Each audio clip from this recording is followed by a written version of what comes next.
F-150 Lightnings are getting a massive price cut as demand drops. Coincidentally, right in time when the Cybertruck rolls off the line for the first time. And we're going to talk about the Cybertruck today, as well as the drop in registrations for traditional OEMs and their EVs here in 2023.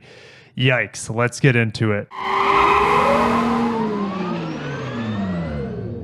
Let's start with the price drop of the Ford F-150 Lightning, and make sure to smash the like button if you enjoy my little recap of electric vehicles and the electric side of the market. The last electric vehicle I drove was a Nissan Ariya. Fantastic vehicle. It's a little expensive, but there's amazing lease deals on it right now, so that is a different discussion altogether.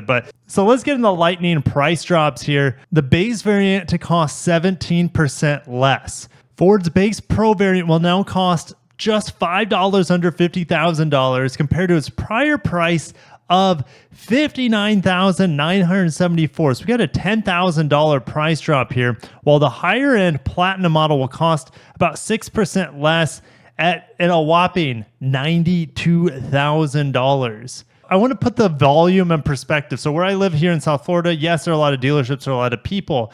I have 137 F-150 Lightnings within 150 mile radius of where I live. If I go to the lowest price here, $65,000. And remember, they're saying that the Pro costs about $50,000. But when I put in the Pro model here that are already at dealerships, starting MSRP is $63, but markups are at $68. You see a Pro here for $85,000, which is $20,000+ over the base MSRP. Look, $99,000 for a Pro. This is a base model, guys. So now you're going to have these $65,000 MSRP Pro models on dealership lots when the new ones that are coming in priced at $50,000. It's not looking good. And to just put this also in perspective, let's go and take out the Pro here. And then you'll see all the different trim levels. Most of them are in Lariat and Platinum, and very few in the Pro and XLT. But check this out, 137 matches. How many Tundras, or should I say specifically hybrid Tundras, are in that same general vicinity? There are only 4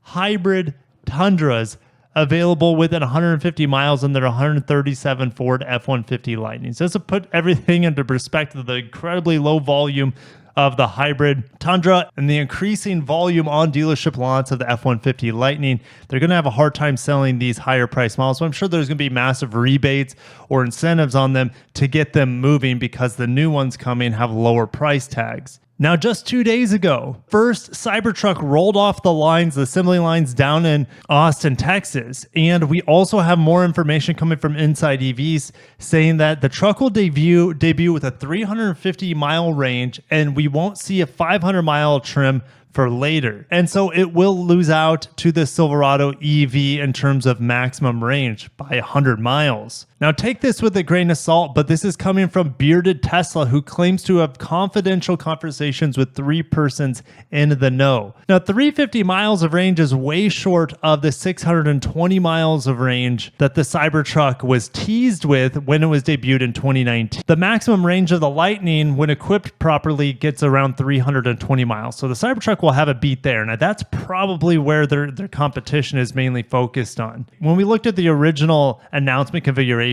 of the Tesla Cybertruck, it was 250, 300, 500, and 620 miles of range. What kind of motor configuration would we see with 350 miles of range? It might only be dual motor all-wheel drive. Maybe they try to focus on hitting that sweet spot where most people, where the market is competitive right now, is around 300, 350 miles of range. Maybe they offer no rear-wheel drive to begin with, and they offer dual motor all-wheel drive. Could they offer tri-motor as well as quad motor? Maybe. I just don't see Tesla doing it. They're very conservative, at least when they launch this vehicle. So I think dual motor is probably best expected here. Remember Ford reducing the prices about 10 grand for their Pro model down to about $50,000. Tesla originally teased the all-wheel drive trim to be around $49,000. If we look at the F-150 Pro, that's also now under $50,000. It gets around 230 miles of range. So looking at this Tesla with 350 mile range, they're probably going to easily charge at least $60,000.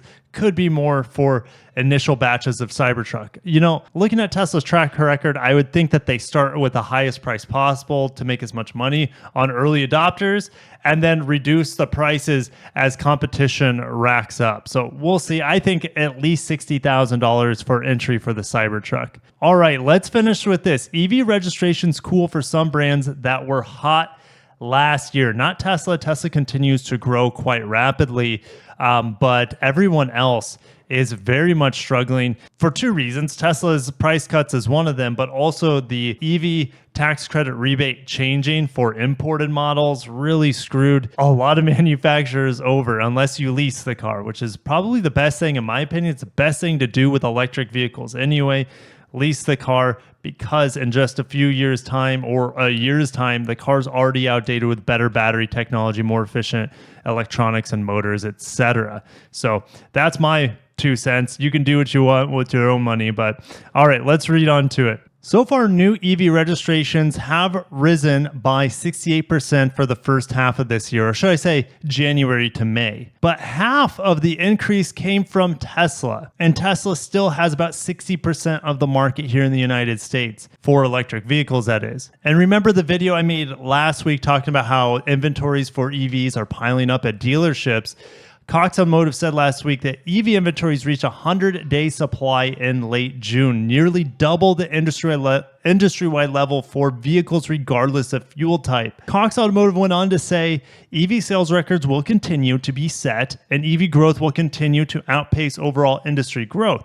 But the days of 75% year-over-year growth are in the rearview mirror. The hard growth days are ahead. So we've talked a lot about Ford in this video, so let's get right into the models piling up for Ford. The Mustang Mach-E had a great 2022, but for the first 5 months of 2023, the sales have fallen off the pace. They are down 29% to about 11,000 units. So let's say they're pacing about 25,000 units this year, and they sold 38,000+ units last year. But as a whole, Ford only grew its registrations by 30%, largely because the Mach-E has been down 29% compared to last year. And it is now actually the number 3 EV brand in America, obviously Tesla, Chevrolet, but Chevrolet could fall off a little bit, at least for a while, because they're canceling their affordable EV. They're going to be introducing a new affordable EV, which is the Equinox EV. But rest in peace, Bolt. Watch my video mourning over the Bolt a little bit. They're also bringing massive, huge, super expensive electric pickup trucks, General Motors.